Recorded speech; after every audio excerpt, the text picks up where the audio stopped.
Türkiye tarihi 1000 yıllık bir tarihtir. Ama Kürtlerin tarihi hala kitaplarda bile çözülememiş. Biz Kürtler 1600 yıl evvel buralara gelmişiz. Burası bizim yerlerimizmiş. Ne yazık ki hep zorbalık, hep bir zora sokma, zorla insanları, halkı buradan göç edip kendi saltanatını burada kurmuşlar. İşin aslına bakarsan zaten bu topraklar bizimdir. Bu söz bizimdir, söz bize aittir. Bizim sözü söylememiz gerekirse biz onlardan müsaade isteyemiyoruz, isteyemeyiz de. Aslı budur. Ama bu zamanki duruma bakarsan kendi yasasını kurup seni beni kadese tıkıp sonra halkın ne dediğinin bir önemi yok bu ülkede. Bu ülkede kendilerinin ne dediğinin bir önemi var. Halkın ne dediğinin önemi olsaydı zaten şu zaman halkın bu sesini, bu isyanını, bu zorluğu, bu darlığı görüp halka rahatlığı sunardılar. Demek istediğim yani bu konuyu daha derine inersek bu topraklar bizimdir, söz de bizimdir. Bir süpürge çöpü düşün, hepsini bir arada tutarsan kıramazsın. Ama tek bir tanesini yakalarsan çıt çıt çıt çıt kırarsın. Bu birlikle çözülecek bir şeydir. Tek senle benle söylememizden olacak bir şey değildir. Ama bugün baktığın zaman Diyarbakır halkı komple sokağa dökülse, bu çözüm hakkında, bu süreç hakkında fikirlerini, düşüncelerini, tabii bu fikir, düşünce kabul edilebilir bir düşünce olması lazım. Belki biz de yanlışızdır, ona bir şey diyemiyorum. Toplu bir halde bir hareket edilmesi lazım ki bu çözüm, bu sorunlar aynı anda çözülebilsin. Tek bir kişiyle, 10 kişiyle çözülecek bir şey değildir bu. Hükümet zaten ben bir şey söylememe gerek yok, senin bir şey izah etmene gerek yok, onlara bir şey ispatlamamıza gerek yok. Ben yani kendimi daha fazla da açıklamaktan yoruldum, istemiyorum da her şey ortadadır. Adam 4 yıl üniversite okuyor, hayatını veriyor, gençliğini veriyor. Ne yazık ki bakıyorsun işsizdir, sokaklardadır, evlidir, çoluk çocuğu var, kötü yola sürükleniyor. İnsanların da artık derdi kendini aşmış. Bu süreç hakkında kimse fikir yapmak istemiyor. Çünkü herkes arkasını, yarını, çoluk çocuğunu düşünüyor. Önce biz bu sorunlarımızı çözmemiz lazım ki ondan sonra söz toprağa gelir. Valla söz ağızdan bir kere çıkıyor. Ama ne yazık ki siyasetçiler sözü bir terim olarak kullanıyor. Verdiği sözü hiç kimse tutmuyor. Verdiği sözleri zaten tutsalar bir şey yapmaya gerek kalmıyor. Ne benim seninle böyle konuşmama gerek kalıyor, ne açıklamaya gerek kalıyor.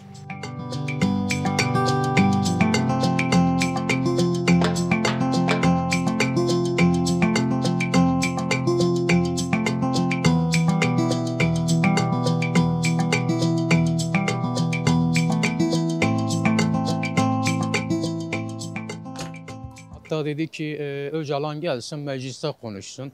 Bunu kınayanlar da oldu, karşı çıkanlar da oldu. Ama şu şekilde daha önce de böyle bir barış süreci başlamıştı hatırlarsanız. O zaman da Megri şarkıları söylendi vesaire. Emin Erdoğan, Tayyip Erdoğan işte otobüslerde miting yapıldı. Hatta bazı gerillalar da şehre geri döndü değil mi abi? O süreci hatırlıyoruz. Ben onları samimi bulmuyorum abi. Daha önce de böyle bir yalanla geldiler. Şu şekil inanırız. Siyasi tutukluları serbest bırakacaksın kardeşim öncelikle. Eğer ki söylediğinde samimiysense gerçekten öyle bir şeye candan gönülden bir isteği varsa bu hükümetin önce sen Kürt halkının iradesiyle seçilmiş olan bu milletvekillerini serbest bırakacaksın kardeşim. Adamların bir suçu günahı yok. Adamlar geldiler doğruları konuştular. Senin açığını eleştirdiler diye senden olmadılar diye sen adamları cezaevine koydun kardeşim. Böyle olmaz. Kürt halkının iradesini serbest bırakacaksın. Önce siyasi tutukluların serbest kalması lazım. Kürt halkının iradesine leşler vurulmaması lazım. Önce Kürt halkından kendinizi bir ispatlayın. Adamları serbest bırakın. Selahattin Demirtaş'tır vesaire, Figen Yüksekdağ'dır, onun gibi nice siyasi tutuklular var. Ya onları bir serbest bırakın. Biz de tabii ki barıştan yanayız. Biz de isteriz anaların yüreği yanmasın. Polis asker anası da anadır. Onun da ciğeri var. Gerillanın anası da anadır. Yüzyıllardan beridir bize bir zulüm içindesiniz. Zulüm ediyorsunuz bize, alt tabakaya, Kürtlere. Artık yeter, hep kucak açan biziz. Biraz da onlar kucak açsın. Bahçeli'ye tek değil. Şu anda Devlet Bahçeli ile tek gidecek bir mevzu değil bu. Şimdi hükümetin de bunu yapması lazım. Devlet Bahçeli nedir? İttifak ortağıdır. İttifak ortağı tek başına bir şey yapmaz. Tamam, güzel bir çağrı yaptı. Güzel bir çağrı yaptı ama devamı gelmedi. Sen yoğurdu ağzımıza sürdün ama kaymağı göremedik. Kardeşim bir şey söylüyorsan onu yap. Arkasında dur. Sen devletsin ya. Madem barış süreci adı altında bir şey söyledin yap. Bir şeyler yapın. Artık bitsin bu savaş. Yani halk da rahatlasın, insanlar rahatlasın. Birbirimizi öldürmekten vazgeçelim artık. Yani ya çağrımız budur. İnşallah hayırlı olur. İnşallah barış süreci gerçekten olur. Kardeş kardeş yaşarız gideriz yani. Ama bunun ana yolu siyasi tutukların serbest kalması. Milletvekillerinin serbest kalması.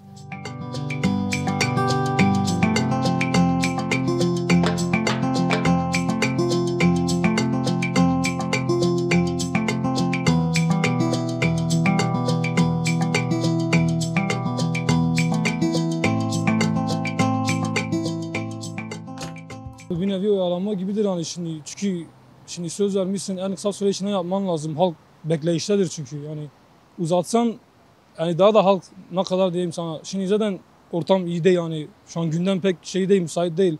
Yani her gün bir ölü haberi olsun ne bileyim taciz tecavüz bir ton şey var zaten ülke gündeminde.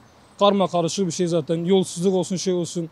Hani oyalanmak hani bence en kısa sürede yapmaları lazım abi. Çünkü oyalanırsa halk daha da şey oluyor mesela. Bir nevi halkın sabrı azalıyor abi. Hani zordayız abi şimdi mesela gidiyorsun batıya bizi de pek şeyle bakmıyor abi güzel çoğu kişi yani ön yargıyla davranıyor ama işte hani ne diyeyim dediğim gibi hemen çözerlerse eğer en kısa süre içinde yani bütün halk olarak rahat ederiz abi. Yani Türkler, Kürtler, Lazı, Çerkezi herkes bir üstünden çok büyük bir yük kalkar abi. Siyasi bir şeydi hani bir kişilikti.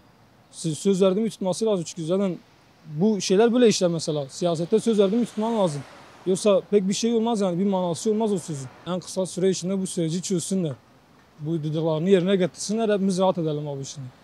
Hani bu konuyu da kapansın çünkü çok canlar yandı abi ya. İki tarafta da hani çok kan döküldü. Analar ağladı yani boş bir şey yani anladın mı? Barış sağlansın ki hepimiz rahat eder abi. Söz verdiğim yerine getirmesi lazım. Biz de zaten ondan bunu bekliyoruz.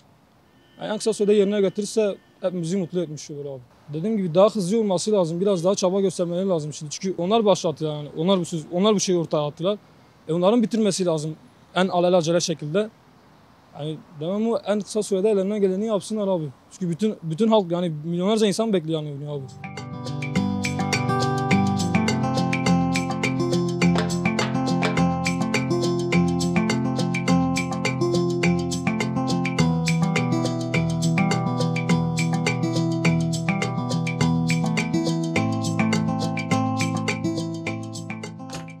Yani benim gördüğüm kadarıyla ya içeride ne olup bitiyor açıkçası aklım almıyor. Niye almıyor? Çünkü ben bu durumun pek şeffaf olduğunu düşünmüyorum. Büyük ihtimal arka planda başka planlar vardır, başka konuşmalar vardır. Bu yüzden şu an son durum ne? Evet geçen açıklamasını gördüm. Yani bir şey diyemiyorum bu konuda. Çünkü ben de net olarak bir şey göremiyorum vatandaş olarak. Onlar neyi söylerse biz sadece onu görüyoruz ama arkada ne olup bitiyor bilmiyoruz. Siyasette söz verme olayı pek geçerli bir şey değil bence. Çünkü geçmişte örnekleri de var. Bazen siyasi dönüşler olabiliyor.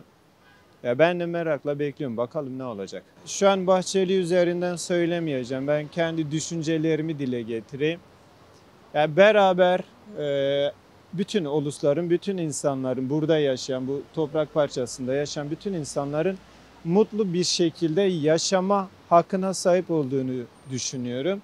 Yani umarım mutlu bir şekilde insanlar bir arada yaşar ve bunu sağlayabilirler. Tek temennim bu yönde. Eskiden yapılan yanlışların bir tarafa bırakılıp gerçekten bu ülkede yaşayan bütün insanların hakkı gözetilerek bir arada mutlu bir şekilde yaşamalarını sağlamak. Ya bunu istiyorum onlardan. Her kimse muhatap artık kimse fark etmiyor. Çünkü insanlar bıktı artık mutlu olmak istiyor. Yani bu sadece doğuyla batıyla ilgili değil. Yani burada doğu, batı, kuzey, güney hepsi bezmiş durumda. Hepsi mutlu olmak istiyor. Evet bunu sağlamak siyasilerin işi. Şu an zor bir süreçten geçiyoruz. Ya umarım sağlanır.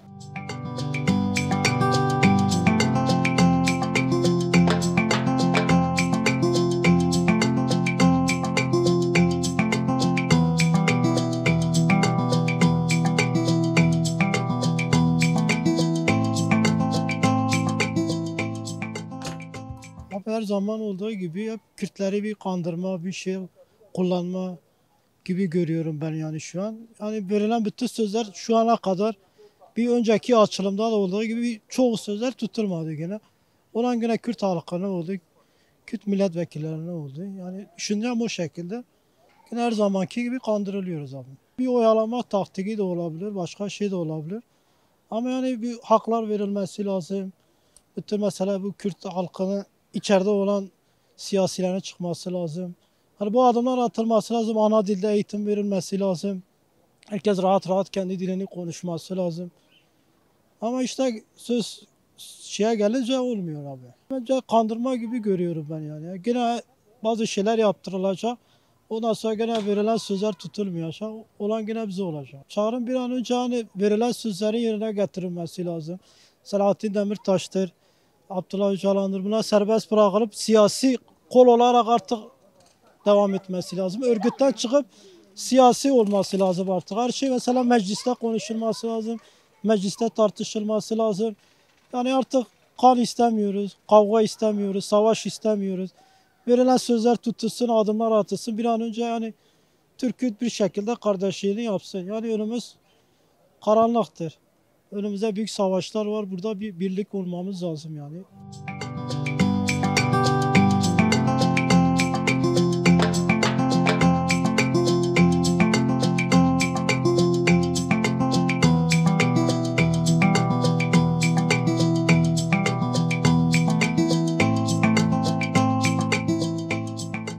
Biz her şeyin farkındayız zaten. Gözle her şeyi görüyoruz zaten.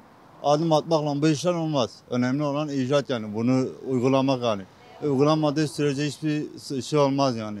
Hani nasıl söyleyeyim yani insanların hepsi bu adımı bekliyor. Bu çözüm sürecini bekliyor yani. Herkesin gözü kulağı bunda. Hani nasıl söyleyeyim siyasetinden tut içerideki arkadaşlara kadar herkes bu konuyu bekliyor. Ha böyle lafı ortaya atıp kaçmakla olmaz zaten. Önemli olan bu süreci yürütebilmek. Ama bu süreci yürütecek kişiler de yine bizleriz, halkız. Önemli olan hani adım atıp gitmek, ileriyi göstermek. Ha şu an herhangi hiçbir şey yok yani sadece söylentiler var ortada. Başka hiçbir şey yok yani fazla hani sözle söylenecek bir şey yok zaten. Önemli olan hani söz verip arkasında durmak. Şu an söz var ortada ama arkasında durmuyorlar yani. Şimdi önemli olan sizin de bir adım atmak yani. Siz de bir adım atın ki adam da tekrar bir adım atabilsin yani. Önemli olan Öcalan tek olmuyor ki. Sen bir adım attığın zaman Öcalan da bir adım atacak. Sen attığın zaman tekrar atması lazım yani. Sen atmadan hiçbir şey olmaz. Şu an hani hiçbir söz tutulmuyor. İstiyoruz ki zaten artık bu çözüm süreci, barış süreci olsun yani. İnsanlar mutlu mesut yaşasın. Artık bu batıya gidiyorsun mesela dışlanıyorsun. Artık böyle bir şeyler kalksın yani. Mesela böyle söyleyeyim bir futbol takımı bile gidiyor batıya dışlanıyor yani. Hoş bir şey değil artık. Bunlar bir kalksın artık ortadan. İnşallah dediğim gibi bu çözüm süreci, barış süreci ciddi yollara bir adım atar yani. Atmasını istedim artık şu gençlere bir iş yolu açsın yani. Gençler bir çalışsın artık. Bu içerideki siyasi tutuklular olur. Hani arkadaşlar olur. Onlara bir yardımcı olsunlar yani. Bir artık indirim sağlasınlar onlara. Bir af çıkarsınlar yani. Çünkü gereksiz insanlar çok var yani. Yani biz böyle söyleyeyim. Ben de içeride 15 gün kaldım. Affedersin insanlar tuvaletin önünde bile yatıyordu yani. Artık içeride o kadar çok kişi var ki sığmıyorlar yani.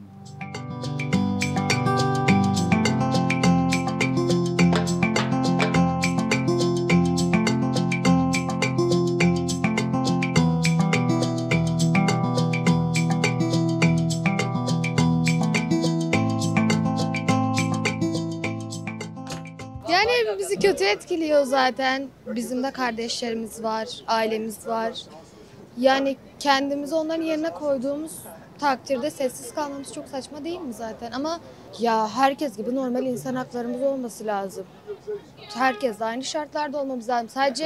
Sadece Kürtler değil aslında tüm dünyadaki Gazze'deki çocukların, annelerin, babaların hepimizin aynı hakları olması lazım. Verdiği sözleri yerine getirmesi lazım. Barış dediler. Öcalan silahları bıraksın dediler. Silahları bıraktılar.